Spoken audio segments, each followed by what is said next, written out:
Ladies and gentlemen of the jury, I am so sorry for taking so long to getting these reviews out because for the past 4 to 5 days, I caught some really horrible sickness that just had me fucked up. As a matter of fact, I'm still recovering right now. My energy levels aren't all that great still, and I can't really do all that much yelling. But I was finally able to go to the theaters comfortably yesterday, so let's get to it. Love hurts.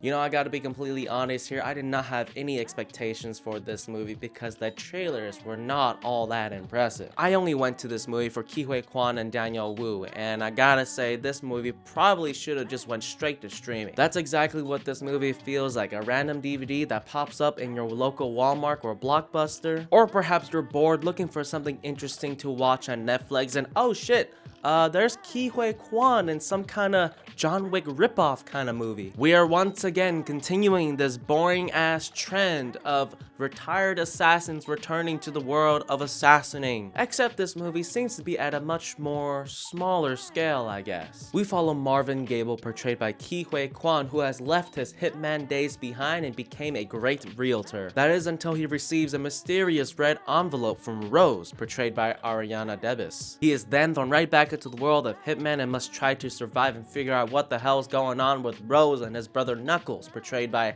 Daniel Wu. And if you've seen the trailer, you know that Daniel Wu is the boss of this crime group that QUAN used to work for, or with, seeing that they are brothers after all. Daniel Wu wants Rose killed while QUAN tries to figure out how to help her get out of this situation. And we have ourselves a very dull action film with some ridiculous plot lines that I don't think anyone wanted to see or have their time wasted with. Almost everything sucks about this movie. I'm sorry, I'm not gonna sugarcoat it. This shit is total fucking hot garbage. You can tell that all of the actors here are trying so goddamn hard to save this movie, but holy shit, you can see from a mile away just how weak the script is. The performances here aren't bad, it's just that what these actors and actresses are given just fucking sucks. QUAN is obviously the best part of this movie, and you can tell he's really trying, especially since this is his first leading role. And I'm so goddamn happy for the man. I mean, hey, the man is representing me here. He's representing all of us Asians out there. But this still isn't enough because it's an Asian guy who knows Kung Fu. When are we gonna start getting away from this fucking stereotype, bitch? The production, it's honestly whatever. It's okay, it's fine, it's low budget.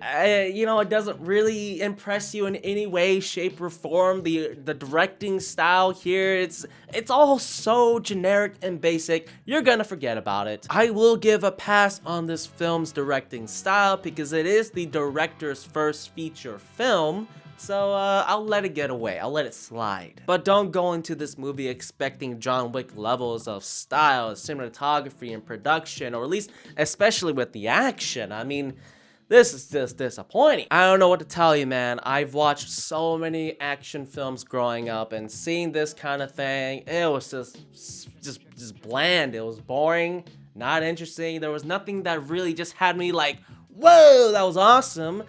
I was just kind of like, yeah, it's fine. Yeah, that was my reaction throughout this entire experience. There were a couple folks in the theater with me, and they were also just sort of like, you know, we've seen better nowadays, and we expect better or just as good. There were a few moments that had me impressed that I genuinely liked and thought was kind of cool and badass, but for the most part, it sucked. The script for this movie was apparently worked on by 3 different people.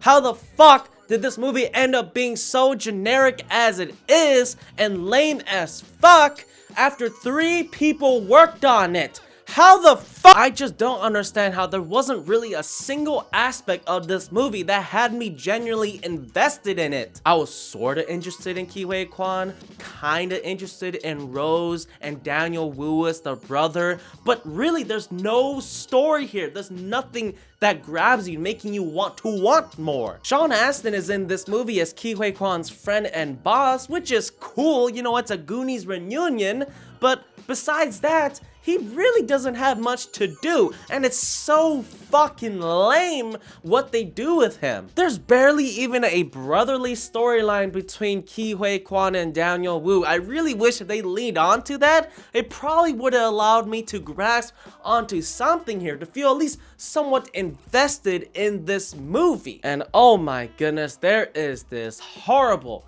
and annoying ass little side fucking plot line with HUY Kwan's assistant and another fucking assassin set by Daniel Wu. Holy shit!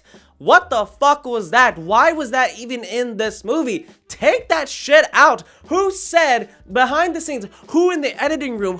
Which director and producer said, yeah, let's keep that dumbass little fucking plot line that really serves no purpose to the movie whatsoever, when we could have used that time to help develop our more main characters a bit more, you know what I'm saying? Oh my god, this movie has me fucked up. I was not expecting to get this heated, but talking about this movie again and really thinking about it just fucking pisses me off because how fucking stupid it is. It's disappointing. It really is. I want HUY Kwan and everyone who worked on this film to succeed, but holy shit, it just sucks. It sucks. It's a total failure. It's a total waste of time. If there is one thing that I will say is a redeeming quality, is the ending. This might be a minor spoiler here if you really care at all, but y'all remember that movie starring Jet Li called Romeo Must Die? There are some great YouTube videos and articles talking about the production of that movie, what happened between Jet Li and Aaliyah, their characters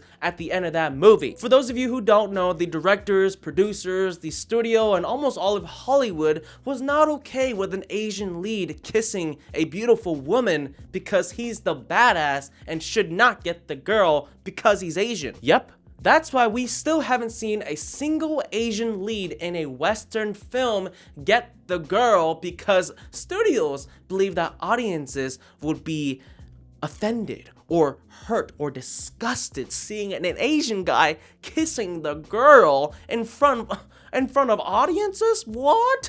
That's wrong. That's just disgusting. You're gonna commit a sin under God? You can't do that. We can't show Asian men being attractive. Instead, Jet Li just gets a nice little hug. Oh, yeah, you know, just a nice little hug.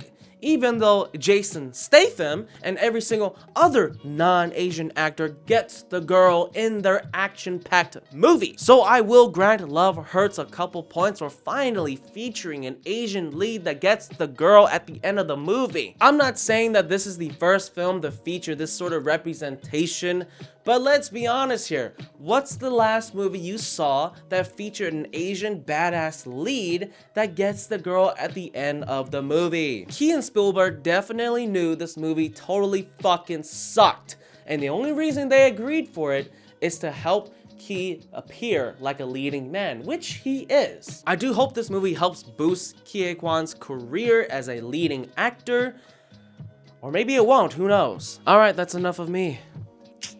I'll catch you guys next time.